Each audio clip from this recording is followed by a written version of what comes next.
with the motorcades. How come don't even send the Intel tool, you know? Same thing with Chris, so we can get in the motorcade coming right here. It's quick, right? Yeah. But it got better.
Oh, yeah, not official. Yeah. Right. Eagles undefeated, Sixers like stacked. Every time you go to like Houston or say like during football, it's just like good.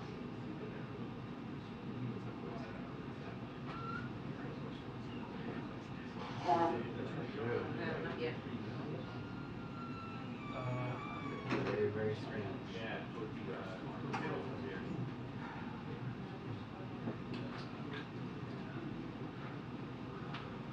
Really?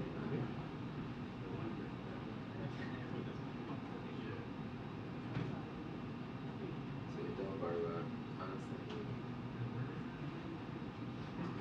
Yeah.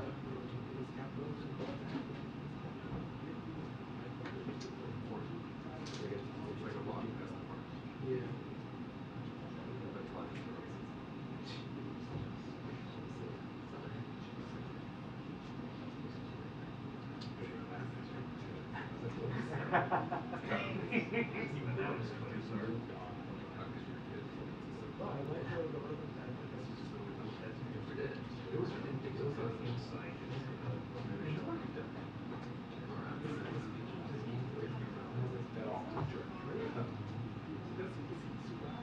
No offense, but yeah, it seems like a gift.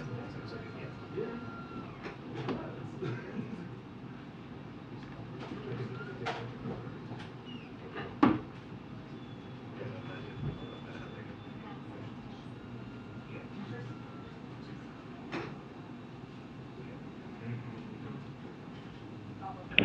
The press briefing will begin in 2 minutes. The press briefing will begin in 2 minutes. Thank you.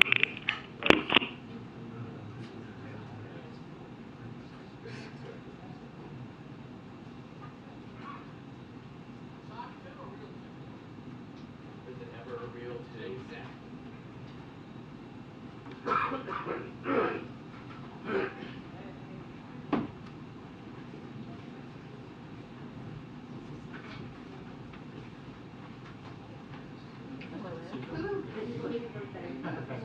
How are you?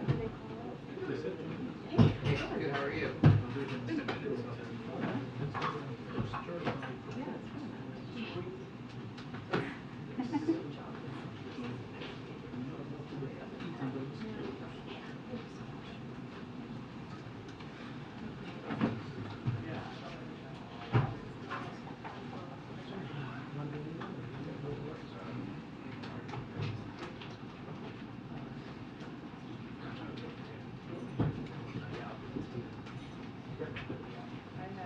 I'll be there live.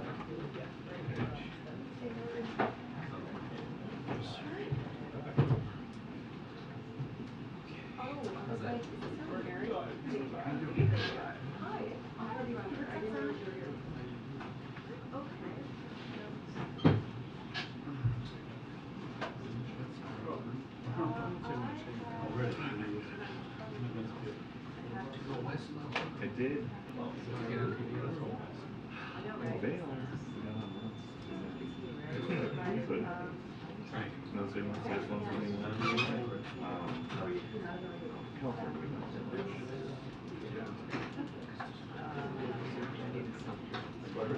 Gas prices. Border state.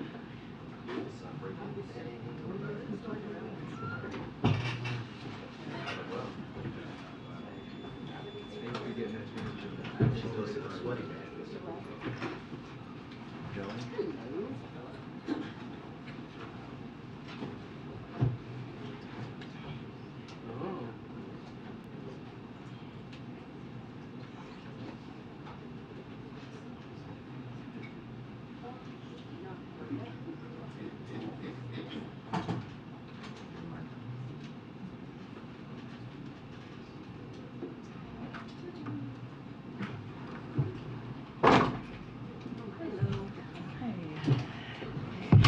Good afternoon, everybody. So we have big news today, and that is going to benefit as many as 30 million Americans. Starting today, hearing aids will cost thousands of dollars less than before. President Biden's executive order on competition called on the FDA to make hearing aids available over the counter without a prescription. That is now a reality. This week, retailers across the country, including Walgreens, CVS, Best Buy, Walmart, and Hy-Vee, will start selling over-the-counter hearing aids in-store and online. And adults with mild to moderate hearing loss can buy these hearing aids without a prescription, exam, or even fitting, which will lower average costs by as much as $3,000. That's thousands of dollars going back into the pockets of Americans and providing a little more breathing room in their family budgets as well. Finally, President Biden looks forward to welcoming President Herzog of Israel to the White House on October 26, a visit that underscores the enduring partnership and friendship between the United States and Israel.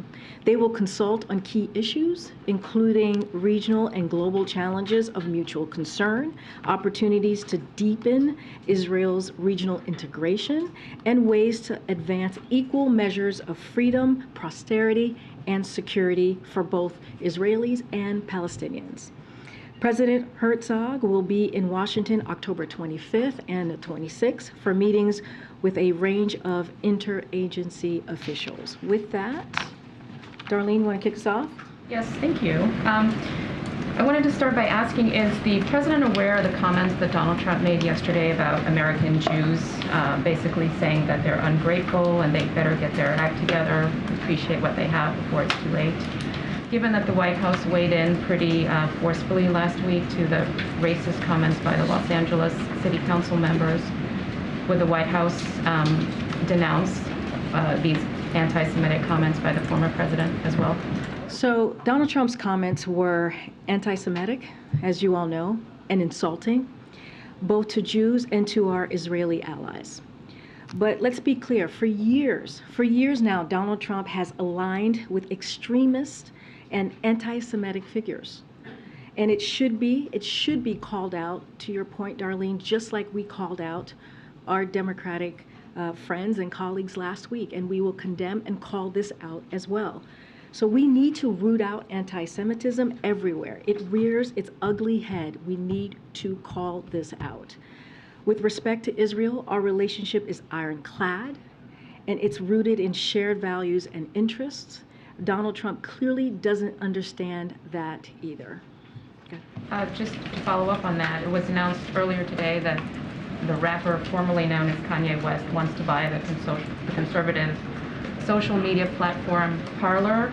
And this comes after he was kicked off of Twitter and Instagram last week for his own set of anti-Semitic comments. Is the White House or the president concerned that should this sale go ahead and that Ye be allowed to buy this platform, that it would give him another venue for anti-Semitic comments, hateful comments, with no gatekeeper, no one to say that's wrong or anything like that? So as you know, when it comes to these types of purchases or agreements, I can't speak to that. So that's not something, the actual, agreement or interaction, I can't speak to that. But what I can speak to is hateful rhetoric. What I can speak to is insulting rhetoric. What I can speak to is anti-Semitism, which is hateful, it is dangerous, and we are going to continue to condemn that type of language, because at the end of the day, it is disgusting, and there is no room, absolutely no room, no place in our political discourse to be having that type of really vile conversation or comments being made. President Biden hasn't attended any rallies or events in public in support of candidates in recent weeks. With the midterms just 3 weeks away, will we begin to see him do that more? What will his schedule look like? Wait, can you say your first part? He hasn't attended any rallies or public-facing events with candidates in recent weeks. What will his schedule look like in the coming weeks as the midterms get closer? So I have to be careful because we do we do respect the Hatch Act and our strict limits from here, so I want to be very, very careful. But I would point you to the president's most recent trip to out west. So it's kind of a bizarre question to ask because he was very visible this weekend and last week. He was out there, and again, I cannot speak to specific elections or campaigns or actions that he's taken, but all I will do is point you to his West Coast trip most recently. As far as upcoming trips, we've announced that he's going to go to Pennsylvania. We've announced that he's going to go to Florida. He was just in Colorado, Oregon, and California, and don't have more beyond the next two trips that I have just laid out. And he's going to be out there with congressional Democrats and elected Democrats to continue to talk about how congressional Democrats and the president has delivered for the American people when it comes to lowering cost, when it comes to making sure that we're creating jobs right here in America, when it comes to what we just announced today with hearing aids. So he is proud of the work that we have done here, and he's going to continue to talk and make sure to talk about it in states and make sure that the American people hear directly from him. Right, a lot of the places that you mentioned were private fundraisers or official events. Will we be seeing him appear alongside candidates in public? Is that intentional to not have him do stumping with these candidates and supporting his party? Again, I'm going to be very careful about what I say about ongoing elections. I am restricted here, but I will point you to Portland, Oregon. I will point you to LA, California, where he was out there with fellow Democrats talking about how we have delivered in the past 19-20 months. Will we see him in public with the trips, upcoming trips that you've mentioned with John Fetterman, Charlie Crist when he was in Florida? Will cameras be allowed into his events? Will we see him alongside these? I'm not going to go into the details of what these events are going to look like, but we were very clear when we announced Pennsylvania this week that he is going to be with Lieutenant Governor Fetterman. Thanks, Karine. Does the White House have a reaction to Russia's latest drone strikes against Kyiv? Yeah, so we have talked about Russia's escalation and have been very clear about what is going to continue to happen. The most recent escalation, the United States strongly condemns Russia's missile strikes today, which continue to demonstrate Putin's brutality. As you know, President Biden and the G7 leaders met with President Zelensky last week, and President Biden also spoke with President Zelensky one-on-one the day before that G7 conversation. We are in daily touch with the Ukrainians across the administration, from the National Security Advisor to the Department of Defense and the Department of State. On Friday, we announced an additional $725 million in security package for Ukraine to provide critical needs for it to defend itself, continue to defend itself, and bravely. And last week, Secretary of Defense Austin brought together 50 defense ministers to announce more security support for Ukraine, including air defense capabilities. We will continue, as we have said over the past several months, to stand with the people of Ukraine for as long as it takes. We are going to continue to work with our allies and partners. We will continue to impose costs on Russia, hold them accountable, and for its war crimes, as we've talked about. You've heard directly from the president on the war crimes piece and its atrocities, and providing Ukraine with security, economic, and humanitarian assistance. The president said on Saturday that he thought Prime Minister Truss's initial economic plan was a mistake. Her new finance minister has announced a pretty complete U-turn on those plans. Does the White House welcome that? So, like the president said, you were there. You may have asked him the question. I'm not 100%. So, like the president said this past Saturday, the question that Jeff may or may not have asked is up to the UK to make these judgments. It is really up to them to decide what is right for their, for their own constituents, right, for their country. The UK is a close ally, as you've heard us say many times, and we work with them on a range of issues, including strengthening the global economy. Our focus is on the long term, as we have said many times, which is growth and investment. and increase manufacturing. As you've seen, the work that we have done here in Congress and the President with the CHIPS Act, making sure that we are making things right here in America. And not only that, we have created about 700,000 manufacturing jobs right here in America in the past 19, 20 months. So, and also the fiscal discipline that is leading to more jobs, as I just laid out, and rising incomes and rising incomes as we have focused on, and will make our economy stronger and more resilient, as we have seen, because of the work that this president has done when it comes to his economic plan. Just on the back to the drone attacks, does this administration believe that we are entering a new phase of the war in Ukraine? So I'm not going to go into any analysis about where we are in this war. We have been very clear about how we've been seeing Russia's escalation over the past several weeks. And so, what we will do is to continue to support the people of Ukraine. What we will do is to make sure that they have what they need to continue their the way that they are fighting bravely on the ground. We just announced, as I just mentioned, $725 million of new assistance just this past Friday. We are in regular touch with Ukrainians in the administration, the government, as I mentioned, National Security Advisor and others in the administration are continuing to have close conversations about their needs. And so that's going to continue. We will be in this for as long as it takes. And we've been very clear about this as well. This war can end today.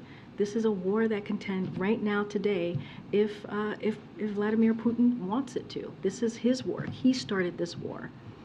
Two quick political questions. As the president prepares to appear with John Fetterman later this week in Pennsylvania, there's obviously, as you know, been a lively debate over Fetterman's health following his stroke. Do you know if the president believes there's any sort of reason for concern on that point specifically? So again, because it's connected to his election, I want to be really careful. The Hatch Act, it's something that we do respect and adhere to here. But speaking only about the president's personal conversation with Lieutenant Governor Fetterman, the president has found him to be an impressive individual, and who's just as capable as always, and who's carrying out his office. He's currently the Lieutenant Governor of Pennsylvania, as we know, and he's doing that with great ability and heartfelt concern for the people of the Commonwealth. So yes, the president feels that he is very much capable of doing the job. Sorry, you said that was based on a recent conversation of the two of them? Well, they've met many times, as you know. Most recently, I believe on Labor Day may have been the last time that they've seen each other in person, and they're going to see each other again, as you know, this Thursday. But the president and Lieutenant Governor Fetterman have had many interactions over the past several months. And then just my second political question. The end of last week, the president said that his reaction to the Herschel Walker controversy in Georgia was negative. Wondered if you wanted to elaborate on that? No, I'm going to just let the president's words stand. I'm not going to elaborate on that from here. Hey, Karine, thanks. I have a question about hearing aids, but first I wanted to take a stab at the question from earlier. The president has called this the most significant election, or one of the most significant elections, with abortion rights, voting rights being on the ballot, and a lot of the gains you touted from the podium. And he's spending this weekend at his vacation home in Rehoboth, according to the schedule you guys released. I wonder if you can talk about the calculus there, 16 days before the election, especially during a year when you guys have said Biden would be getting out into the country more, touting the gains that you guys have made. So last week we spent 4 days out in the country, right? We left on Wednesday, came back Saturday night. To be more specific, 2 a.m. on Sunday. Some of us walked into our house at 2 a.m. on Sunday. And the week before that, he spent 4 days out into the country. Some of that was, yes, for the hurricane in Puerto Rico, and going to see the recovery there. Another day was in Florida to talk to the American people who were Floridians who were most affected by the hurricane there. So he's been around. He just went to Colorado. He just went to California. He just went to Portland. We're going to go to Pennsylvania. We're going to go to Florida, and we'll have more to share. The president president takes this very seriously. Again, I want to be very careful. There's the Hatch Act. I am restricted on what I can say from the podium and from here. But the president takes what he has done in this time during his presidency, his tenure, his about 20 months tenure, very seriously, and wants to talk about what he has done, what congressional Democrats have done to deliver for the American people. You mentioned the hearing aids, as I just talked about just moments ago. So yes, there is a lot at stake when you think about the national ban on abortion that Republicans, extreme Republicans want to do, taking away the rights of women, taking away a decision that is very difficult for women to make. When you think about what Republicans want to do with repealing the Inflation Reduction Act, which is going to lower cost or take away cost of what we were talking about with lowering costs on health care, lowering costs because of Medicare, being able to negotiate when it comes to fighting special interests, they want to take that away. So the president is going to continue to talk about that. Again, we were just out west for 4 days, and so we're going to continue to go out there, and the president's going to continue to talk directly to the American people. I just wanted one more about the hearing. I did have one. It was just a segue. But do you have a sense of when the cost savings will begin to accrue? Obviously, that's not instantaneously, but you talked about prices lowering. Is there a sense of like when that happens and over what time frame? So I don't have a timeline for you right now. Certainly I can talk to our team to get a specific timeline, but what is important about this is that the president took action. He did an executive order asking FDA to find ways to lower cost for 30 million Americans who do benefit from hearing aid. That's 30 million Americans. That's going to save them thousands of dollars. And so this is an action, a deliberate action that the president took. And now we are going to see the benefits of that. As I can get back to you on exactly how quickly that will occur. But again, this is a huge deal, a big deal. When we talk about giving Americans a little breathing room, when we talk about taking inflation very seriously as one of our #1 economic priorities, this is it. This is an example. Go ahead. Thanks, Karine. The Inflation Reduction Act allocates about $80 billion to the IRS, but the IRS is not going to have a commissioner as of next month when Commissioner Reddick, when his term expires. Can you talk about what's behind the delay for nominating a replacement, and is that going to slow down the overhaul of the agency? It's not going to slow down the overhaul of the agency. We take this very seriously. Don't have anything to preview for you at this time on any personnel announcement. When we do, we'll be happy to share that. Following up on the Western swing last week, the president visited Colorado, California, Oregon. At one point, a couple of representatives from Nevada joined him in California. Why didn't the president visit Nevada or Arizona on that trip? And does he have any plans to visit those two states in the next 3 weeks? Again, I just want to be careful. I know you didn't ask it in the frame of the midterms. I know that. I'm just being very careful here. I know, I'm just being very careful. Hatch Act, we respect that here.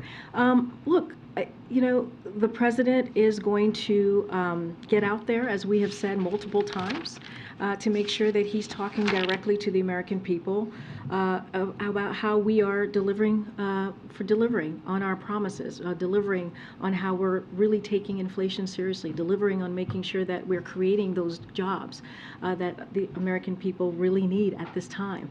And so he's been on the road nonstop, and he will continue to be on the road nonstop. You know, where he is needed, he will go. And if we have more to add to his travel, we certainly will. As you know, he's going to Pennsylvania on Thursday, and November 1st, he's going to be going to Florida. But why not Nevada and Arizona during the I just Western said, swing? if we have more to share, we certainly will. Don't have anything else to add to what I just laid out. And tomorrow he's expected to speak about abortion rights at an event in Washington, D.C. Why now is he speaking about that particular issue? What is the goal of that event tomorrow? So I'll give you a little bit of preview, but I would happily argue that the president has talked about that particular issue, Roe, and protecting women's rights, protecting the right for women to decide to make really important decision, difficult decision on her body and her health care from the beginning and even before the Dobbs decision was made. But I'll say this, again, want to be careful. I can't speak from here on tomorrow's event beyond what we put into guidance. But broadly speaking, I'm happy to take the chance to talk about this and what the president will be leaning into. So Again, the assault on women's access to reproductive health care by Republicans official is an assault, and the president's going to speak about that, as he has been for the past several months. He just talked about, when he was out west, he talked about the national bans that we're seeing from extreme Republicans, whether it be Lindsey Graham's proposed national ban, abortion ban, or the effort in Arizona to enforce a law on the books from 1864, before women even had the right to vote. And you've heard me talk about this before right here at the podium. Republican officials are dead set on moving America backwards and stripping women of their rights. That is what we have been seeing since the Dobbs decision in June. And their obsession with regulating women's bodies is not just disturbing, it's also very dangerous. So, reporting from USA Today, your own publication, late last week indicated Walgreens and CVS can deny women medication now, even for unrelated medical conditions like arthritis. And this isn't happening in a vacuum. This is happening very clearly, very abruptly. It's the product of overreach by Republican officials to regulate, again, women and their own health care, their own private decisions that they should be making on their own. It's backwards, again, it's dangerous, and it's severe in stark contrast to the president and the commitment that he has to leave these decisions between a woman and her doctor. And that's what you're going to hear from him tomorrow. Thank you so much. Pakistan on Saturday summoned the U.S. ambassador for an explanation after the president described Pakistan as the most dangerous place in the world. Does the White House have a reaction to that? And also, if Pakistan is the most dangerous place, then why provide an assistance with the F-16? So I already spoke to this just the other day. I don't have much to add. I spoke to this on Friday when we were headed to Portland. This is something the president has said before, and I just am not going to add more to what I just laid out just a couple of days ago. Good to see you. Good to see you. Oh, welcome back. It's been a while. You've been out on the road doing things. Yes. Questions of foreign and domestic politics. First, the president's comments on the British Prime Minister are intriguing in part because he doesn't often comment on the specifics of another world leader's policies. Is there any regret from him about saying that this proposed tax cuts are a mistake? No. And when he referred to, who else was he referring to when he said he wasn't the only one who thought Truss's policies were a mistake? I don't have any other countries or names to lay out or name for you at this time. I was just curious if he was talking to world leaders, or if there was somebody in his own team who said these are a mistake. I just don't have anything else to add to that. On the political questions you've gotten, you're doing a great job of keeping the lawyers back there happy by not Thank you. talking about the hatchet. Yes. But it's important. Let's see where he's been in the last month. He's giving a speech tomorrow in D.C. He's given fundraisers in New Jersey, New York. He campaigned with Democratic governor candidates in Massachusetts and Maryland, and then he was in California, Oregon, and Colorado next week. Yes, he has plans to be in Pennsylvania and Florida, but behind closed doors with two of the Democratic candidates. There's a White House Office of Political Affairs. Have they been getting phone calls from candidates in some of those other states, Arizona, Nevada, Georgia, Wisconsin, Michigan, to say, we'd love to have the president come? Look, I don't have any calls to read out. We don't have any calls or personal conversations to read out. Look, the way we see it, and the president has been traveling nonstop. You did a great job laying out the places that he's been to, and he's going to continue to be on the road nonstop. That is not going to stop. As you noted, we announced that we're going to Pennsylvania and Florida. Look, he's going to go where he is needed the most. At this time, we don't have just any additional. We just don't have any additional travel to lay out for you. Again, I'm trying to be very careful here on what I can say. I am restricted at the podium because of the Hatch Act. But again, he has been traveling nonstop. You just laid out where he has gone and where he's going to be in the next couple of days, and the president is looking forward to it. He is looking forward to being out there. You all saw him just the past couple of days talking directly to the American people, having conversations, laying out his thoughts, and you'll continue to see that. One other on China. Does he have any comment on President Xi's speech to the Party Congress on Sunday and his anticipated third term? So I don't want to comment from here on any internal political process of other countries. I want to be really careful, not going to comment from here. So I'm just going to leave it there. Thank you, Karine. following up on something you said earlier, if President Biden's top domestic priority is inflation, why doesn't he have more to show for it? So the president understands, and we've talked about this many times, that inflation is an issue, high cost. Cost is an issue for the American people. And so he's been very clear about making that his #1 economic priority. And he has done the work.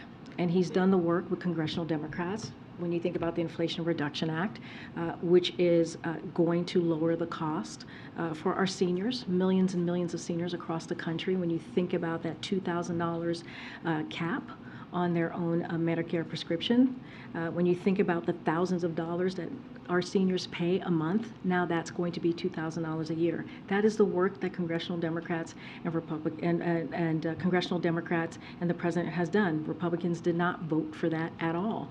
And what Republicans want to do is that they want to repeal that very historic piece of legislation that is also going to lower energy costs, that is also going to help fight climate change. They want to get rid of it. So there is a contrast that we are going to make, which is how Republicans are actually going to make things worse, and Democrats want to do the opposite and make things a little easier. I just talked about the hearing aids, which is going to help 30 million Americans across the country. But who exactly thinks the president is doing a good job on inflation? Because we've got a new poll that finds he receives his lowest job ratings on inflation, net negative 38 points. We understand that there are challenges that are in front of us here in this country. That is why the president has taken action to lower costs.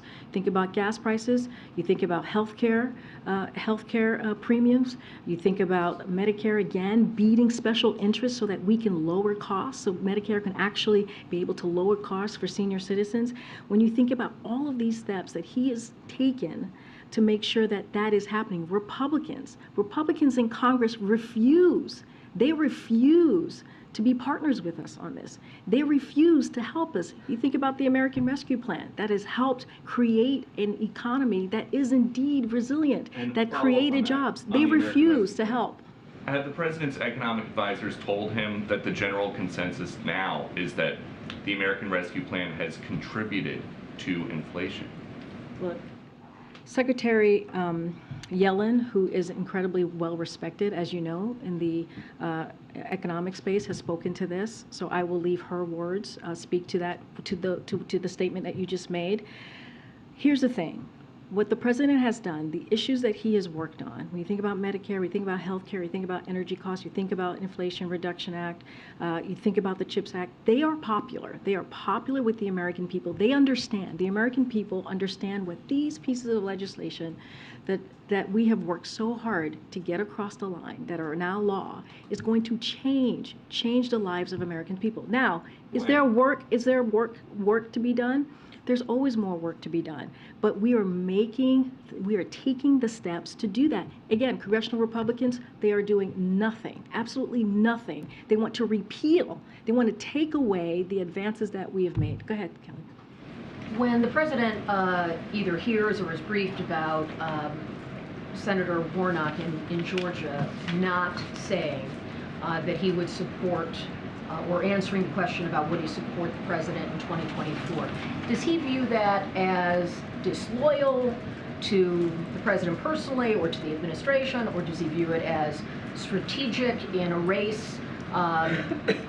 Georgia's a state President Biden won in 2020, and yet as a candidate, the sitting senator would not engage on that question in a debate format. So how does the president view something like that? So, again, just to be very mindful of the Hatch Act. I don't. The president's feelings Oh, about no, this. I hear the president's feelings. Here's what the president understands and he knows, is that he is the leader of the party. And he is not only that, but he is the president of the United States. And it is important to him to make sure that he addresses and deals with the most important issues to the American people. That is his focus. He's not focused on 2024, and he's spoken to that, and I've spoken to that, and he said he intends to run. We're going to leave that there. We're not going to speak to it any further. But he has been very clear about how important he sees his job to make sure that we understand that we meet people where they are when we talk about inflation. That's why he's made the inflation the number one number one priority and when it comes to his economic policy. That's why we have the bipartisan infrastructure legislation, right? To really deal with what Americans care about, to make sure that we're dealing with infrastructure, dealing with supply chain, creating jobs. When we think about the American Rescue Plan, right? To make sure we put money in people's pockets, to make sure that we open schools, got shots in arms. Those are the things that the president understood that was before him that he needed to address. And so that's his focus. That's how he's thinking about things. As you're asking me how he's feeling, how he sees things, he sees this opportunity as being president of the United States, as being the person who is able to help create legislation, get things passed. Distancing from fellow Democrats?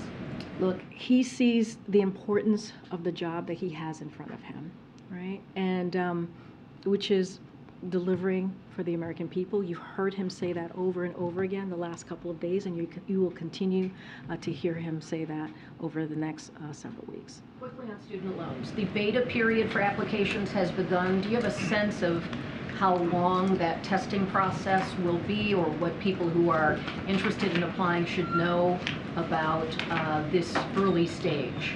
So we'll have more to say on that soon, but we've seen an overwhelmingly positive response, as well as a strong website performance since we began testing the site this past Friday night. So it's been very positive. Just a few things applicants over the weekend have said about this I want to just lay out so folks can hear. One said it was the easiest application they've ever filled out. Took maybe 60 seconds. That's a quote. Another said, and I quote, "I just filled out the student loan forgiveness form in about 1 minute on my phone in my pajamas. It is possible that the government actually made a form that's easy and straightforward," and quote. Another quote, "It is the simplest government form I've ever filled out." So the beta testing period remains open, and the Department of Education's technical team will continue to monitor the site's performance in real time. And any borrower who submits an application for debt relief during this period will have it processed when the site officially launches later this month. Borrowers won't need to reapply at all. But again, we'll have more to share.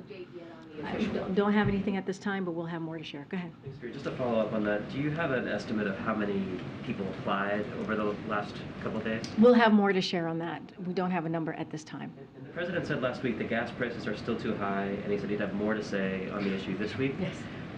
Can you give us a sense of what we should expect from the president on gas prices? And does he have new policies in mind, or is it more of just like a rhetorical approach? He'll definitely have more to say. As you know, I don't want to get ahead of the president, and once we have something to share, we will. I know we're kind of limited on time, so I'm going to go really, really fast. Go ahead, Stephen. Thanks, Karine. You may have gotten into this in response to Peter's question, but I want to approach it just somewhat differently. CBS News poll that was out yesterday indicated that 2/3 of voters believe that the administration is not doing all it can and could be doing more to curb inflation. What does the White House think? Does the White House think it's doing all it can to curb inflation? What we understand is, we understand that the American people are going through a difficult time. And we have said that. You've heard the president say that. And we understand how it is tough. It is a tough time for them. That's why we're doing stuff like the hearing aid. 30 million people saving $3,000, that's a big deal. That is a big deal, and that's because of the action that the president took by signing this executive order, as you all know, a couple of months ago.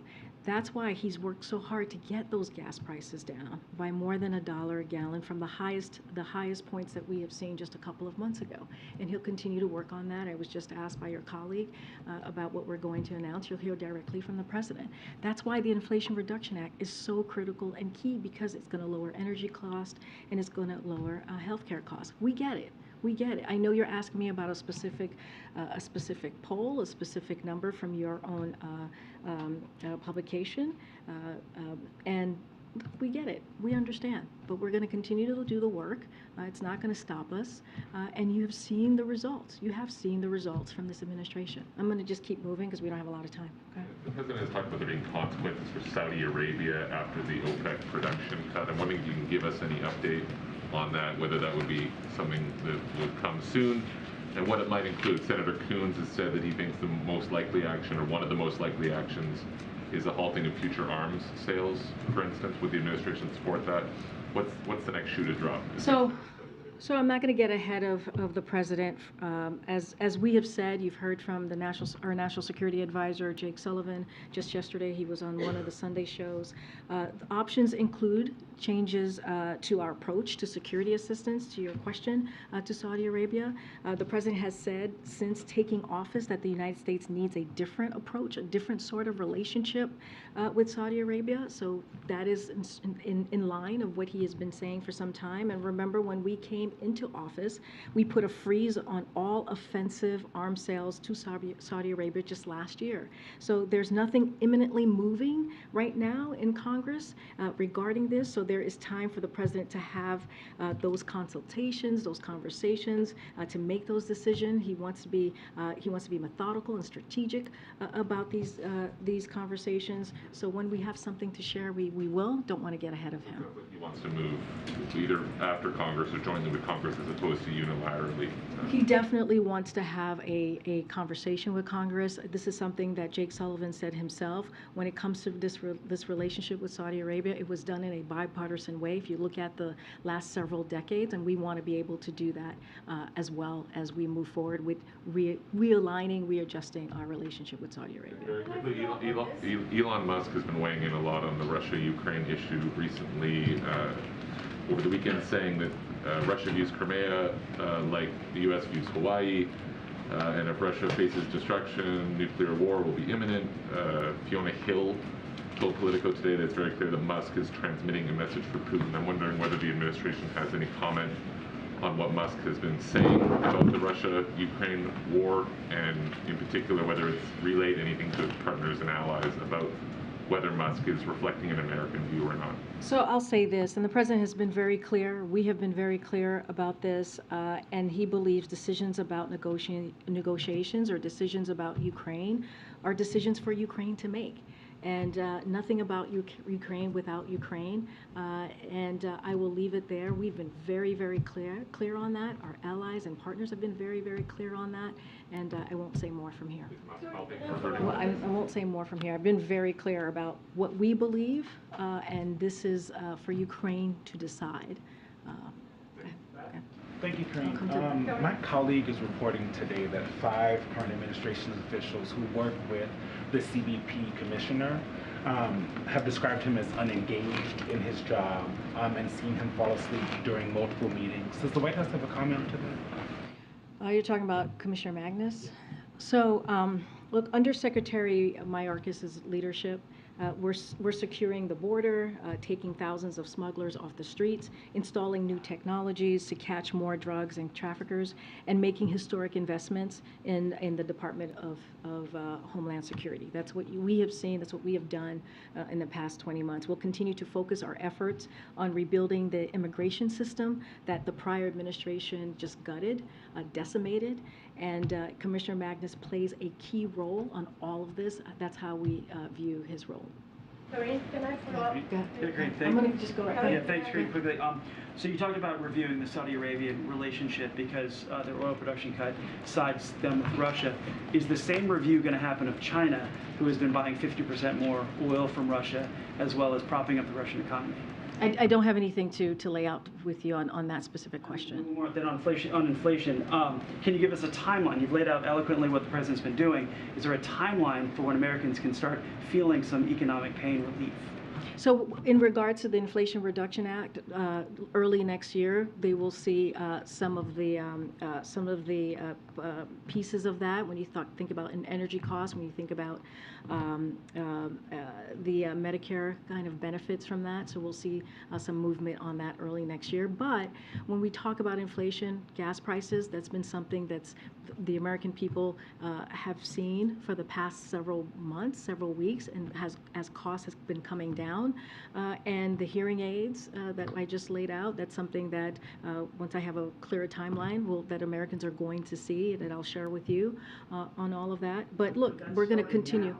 18 months ago, when the president took office, inflation and gas prices started rising. Well, 18 months ago, the president signed the American Rescue Plan more than about back in April of 2021, and that helped the American people. That helped start reopen small businesses, that helped reopen schools. That was something that was so critical to meet the moment that the American people were going through. That helped put shots in arms. That matters. That was part of the president's economy plan, right? That was part of his policy that helped us gain these jobs back. And you follow economy. You're always asking me economy questions, and we created more than 10 million jobs. That's because of what the president was able to do. So we met that moment. So you're asking me about 18 months ago. That's what was going on 18 months ago. Thousands of people were dying a day because of COVID when the president walked in. The American Rescue Plan, which is only congressional Democrats passed,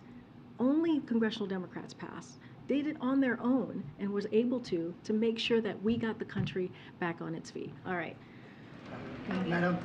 Thank you. I have a couple of questions about the new program for Venezuelan migrants. When can Venezuelans start submitting their applications? When will that application process start, if you have any details? And also the administration mentioned last week that there was going to be some kind of security assistance for regional partners. Do you have any details on that? Thank you. So your first question first, supporters will be able to apply in the upcoming days. Information on how to apply will be found on the DHS website, so I would refer folks there to the website. On the security assistance that was announced, as you just mentioned, last week, again, I would refer you to DHS, the Department of Homeland Security, and also the government of Mexico as well, for their announcement that they've made for information on the coordinated response there. Madam, I'll take one last question. A question on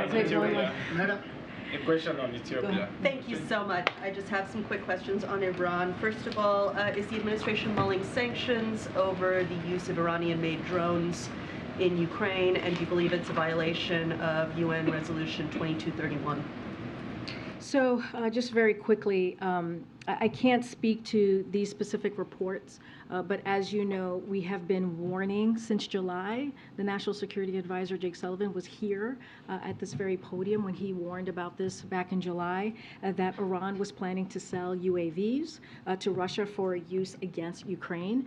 We also exposed publicly that Russia has received drones from Iran, that this was part of Russia's plan to import hundreds of Iranian UAVs of various types, and that Russian operators continue to receive training in Iran on how to use these very systems. So there is extensive proof of their use by Russia against both military and civilian targets there. You've all have seen as well the reports this morning of what appear to be an Iranian drone striking downtown Kiev, yet Iran continues to lie about this. They have not been truthful about this and deny providing weapons to Russia for use in Ukraine. Meanwhile, according to these new reports, Iran is considering selling still more destructive weapons to support an invasion they claim to oppose. Now, what we're doing here, we'll continue to vigorously enforce U.S. sanctions on both the Russian and Iranian arms trade. That's what we'll do from here. Make it harder for Iran to sell these weapons to Russia, and we'll stand with our partners throughout the region against that Iranian threat. And then over the weekend, VOA Persian got some worrying reports from human rights activists in Tehran who said that authorities at Evin prison shot at prisoners who were trying to escape the fire. Does this change anything about the White House's view on these escalating protests in Iran, and what might be the consequences of actions like that? So look, you've heard from the president directly just this past weekend when he talked about how gravely concerned he is about the intensifying violent crackdown on peaceful protesters, on the brave women in Iran and their allies, and he talked about how he's proud of how much they're fighting for their equal rights, for their basic rights. That's what we're seeing from from the Iranian civilians. The Iranian government has now killed, as you all know, more than 200 people in its crackdown, according to credible reports by human rights organizations. And we condemn the Iran authorities and that have arrested and fired at peaceful protesters, the targeted arrest of journalists, human rights activists, teachers, and cultural figures, and the continued disruption of the internet inside Iran. You have heard from us the sanctions that we have put forth through the Treasury Department, and we will have more to share when we can. Amid all of this, is the JCPOA still a priority? How is the administration keeping it top of mind? So, my colleague at the State Department spoke to this last week, and I'll just reiterate what he laid out, which is the door for diplomacy will always remain open, but as of now, we don't see a deal coming together anytime soon. Meanwhile, regardless of the nuclear talks, we will continue to confront Iran's behavior in the region, protect our troops, including with military forces when necessary, and support the brave Iranian people who are demanding for their basic rights. They are demanding for their basic right and dignity, which this regime has long denied them. So the United States stands with Iranian women and all the citizens of Iran who are inspiring the world. You heard the president say this himself just a couple of days ago, with their bravery, and will continue to take action to impose cost on those who commit violence against peaceful protesters or otherwise seek to suppress their rights. Again, we don't see a deal coming together anytime soon. To answer the question in the back, all right, everybody, I'll see you tomorrow. Thank you. Thank you.